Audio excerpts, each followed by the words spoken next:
টেৰু হিলছত দা কোঠাৰলৈ নগাৰ বন ধ্বংস।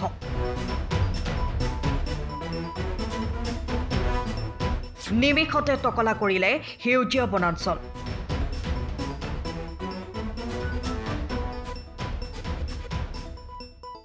এতিয়াও নিৰ্লিপ্ত ভূমিকাত অসমৰ প্ৰশাসন।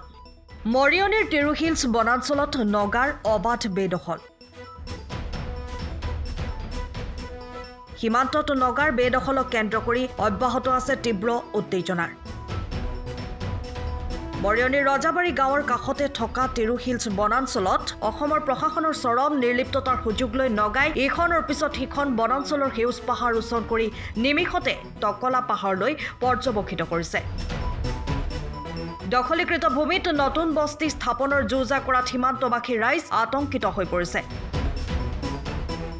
ইফালে নগাই মৃত্যুৰ ভাবুকি দিয়া সন্তোষ কৰ্মকাৰৰ পৰিয়ালক নিৰাপত্তা প্ৰদানৰ দাবী জনাইছে আদিবাসী ছাত্ৰ সন্থাই। আজি নগাৰ আগ্ৰাসন আজিৰ কথা নহয়, আজি বহুত দিনৰ পৰা এই আগ্ৰাসন নগাৰ ক্ৰমান্বয়ে চলি আছে আৰু এতিয়াও বৰ্তমান অব্যাহত আছে। আজি এই ৰজাবাৰী ৰাজগাঁৱৰ অসম নগাৰ সীমান্তৱৰ্তী এই এলেকাত এই কিছুদিন পূৰ্বে নগাই আমাৰ আদিবাসী শ্ৰমিকৰ ভোগ দখল কৰি থকা মাটি বলপূৰ্বকভাৱে দখল কৰি তেখেতসকলে নিজৰ মনোবৃত্তিটো দেখুৱাইছে, নিজে যে আগ্ৰাসন যে তেখেতসকলৰ যে হৈছে আৰু তেখেতলোকে আগ্ৰাসন কৰে, আমাৰ চাহ শ্ৰমিকসকলক বিভিন্ন ধৰণৰ শাৰীৰিক মানসিকভাৱে অত্যাচাৰ কৰে, ভাবুকি প্ৰদান কৰে, ভয় ভাবুকি প্ৰদান কৰে।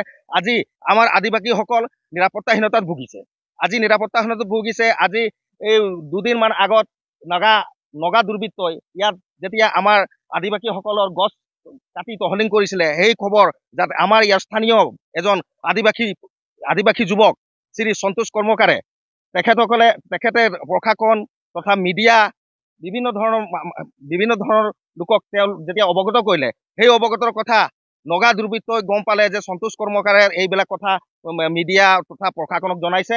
তেখেতৰ ওপৰত এতিয়া মৃত্যুৰ ভাবুকি তেওঁৰ প্ৰতি আহি পৰিছে। আজি আহি আমি ইয়াত গম পাইছো, তেখেতৰ বাসগৃহত আজি উপস্থিত হৈ আমি গম পাইছো, তেখেতৰ মাইকী মানুহ কৈছে যে সন্তোষ কৰ্মকাৰে এই খবৰ দিয়াৰ কাৰণে নগা দুৰ্বৃত্তই ৰাতি তেখেতৰ দল এটা আহি তেওঁক বিচাৰ খোচাৰ কৰিছে, ক'ত গ'ল সন্তোষ কৰ্মকাৰ, ক'ত হেৰি গ'ল। সন্তোষ কৰ্মকাৰ এতিয়া পলাতক অৱস্থাত আছে, এতিয়াও আমি গম নাপাওঁ, মাইকী মানুহে গম নাপায়। কিন্তু এতিয়াও আমাৰ এই চৰকাৰ তথা প্ৰশাসন এই পৰিয়ালটোক নিৰাপত্তা দিয়াত ব্যৰ্থ হৈছে। গতিকে এই ব্যৰ্থ এনেকুৱা হৈ থাকিলে আমি আদিবাসী ছাত্ৰ সন্থাই হাত সাৱটি বহি নাথাকো। আমি এই চৰকাৰ বিৰুদ্ধে আমি যিকোনো পৰিস্থিতিত আমি গণতান্ত্ৰিকভাৱে আন্দোলন গঢ়ি তুলিম আৰু গঢ়ি তুলিবলৈ আমি বদ্ধপৰিকৰ। আমি সদৌ অসম আদিবাসী ছাত্ৰ সন্থা যোৰহাট জিলা সমিতি এটা সজাতি দলে আমি চৰজামিন তদন্ত কৰিবলৈ আমি টেৰু হিলছত আহিলো। আমি দেখিবলৈ পাইছো যে আমি অহাৰ লগে লগে আমি মানুহ এজনৰ ঘৰত সোমালো আৰু তাৰ কেইদিনমান আগতে বাতৰি কাকতত বা বাতৰিত মানে প্ৰকাশ পাইছিলে যে সন্তোষ কৰ্মকাৰ নগাৰ ভয়ত তেওঁ আজি ৩-৪ দিন ওপৰত হ'ব, কিন্তু ঘৰ আহিব পৰা নাই। আৰু তাৰ মাইকী মানুহক সুধিছো যে এতিয়াও ক'ত আছে আৰু লুকাই মানে এতিয়াও ক'ত আছে, মাইকী মানুহজনী ক'ব পৰা নাই আৰু ভয়তে মানে তেওঁ ঘৰলৈ উভতি অহা নাই। তো ইয়াতকৈ আৰু দুখৰ বিষয় একো হ'ব নোৱাৰে, কাৰণ নিজৰ জাতি মাটি ভেটি কথা কোৱা চৰকাৰ গঠন হোৱা এই চৰকাৰখনে যে নিজৰ মাটিটোৰ কাৰণে যদি মাতিলে নগাৰ পৰা ভয়ত পলাব লগা হয়, ইয়াতকৈ আৰু দুখৰ বিষয় একো হ'ব নোৱাৰে। কাৰণ এইখন চৰকাৰে মাটিৰ কথা কৈছিলে আৰু মাটিটো নগাই দিনে দিনে লৈছে। আপোনালোকে নাগনিজানৰ কথা জানে, আপোনালোকে ৰজাবাৰীৰ কথা আপোনালোকে নিশ্চয় শুনিছে, কাৰণ যিবিলাক মাটি আজিৰ পৰা প্ৰায় মানে 70 বছৰ 40 বছৰ আগতে ইয়াত বস্তি নথকা সময়তে এই মাটিবিলাক মানে ভূ দখল কৰি খোৱা মানুহ, আজি তেওঁবিলাকে মানে মাটিৰ বাবে মানে হাহাকাৰ কৰিবলগীয়া হৈছে, নিজৰ মাটি বচাবৰ কাৰণে ঘৰৰ পৰা পলাই যাব লগা হৈছে। ইয়াতকৈ আৰু দুখৰ বিষয় একো নাই। আমি নিজে আজি প্ৰত্যক্ষ কৰিছো যে নগা আজিও মানে তেওঁবিলাকৰ জীৱনত আজিও ভয় নাই যে মানে পুলিচ প্ৰশাসনে আহি কিবা এটা কৰিব, আৰু তেওঁবিলাকে একদম অপেন মাইণ্ডত মানে তেওঁবিলাকে আজিও মানে জংঘল কাটি আছে। ইয়াতকৈ আৰু দুখৰ বিষয় কিবা হ'ব পাৰে, কাৰণ অসম চৰকাৰে আহি ইয়াত এতিয়ালৈকে অসম চৰকাৰৰ কোনোবা বিষয়ববীয়া বা মানে পুলিচ প্ৰশাসন ইয়াত থাকিব লাগিছিলে। সঁচাকৈয়ে যে মানে আমাৰ মাটিৰ প্ৰতি বা আমাৰ সীমাৰ প্ৰতি তেওঁবিলাকৰ দায়বদ্ধতা নাই, চৰকাৰখনৰ দায়বদ্ধতা নাই, পুলিচ প্ৰশাসনৰ দায়বদ্ধতা নাই, আমি বুজি পাইছো।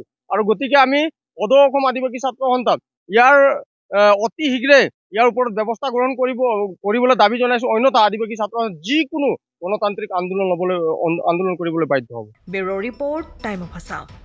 সময়ৰ খবৰ সময়ত পাবলৈ ফ'ল' কৰক টাইম অফ আছাম।